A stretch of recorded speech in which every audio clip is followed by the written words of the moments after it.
Thank you কি আরেকটু তালি হবে না সকলে মিলে? তাবাক থেকে আগত শ্রদ্ধেয় দাদা আমার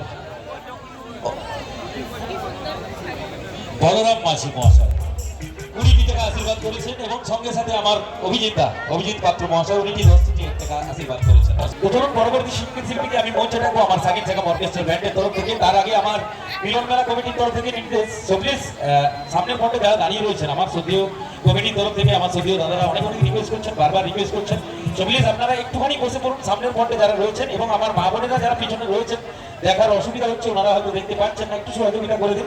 সকলে মিলে আজকের এই অনুষ্ঠানটিকে সাফল্য মণ্ডিত করে তুলব। চলুন পরবর্তী সঙ্গীত শিল্পীকে মঞ্চে নিয়ে আসার আগে আমি প্রথমেই বলেছিলাম আমার সাকিব জাগাম অর্কেস্ট্রা ব্যান্ড, টোটালি সাঁওতালি সম্প্রদায়ের ব্যান্ড।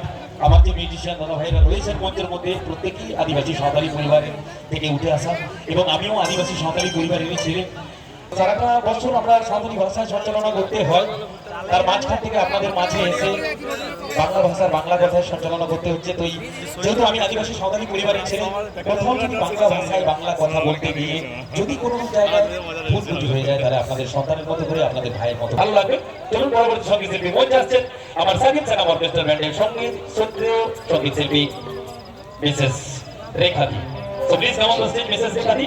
রেখাদির কণ্ঠে এক উচ্চ বাংলা হিন্দি গানের তালি এবং ঝুমুর গানের তালি ছড়িয়ে দেবেন।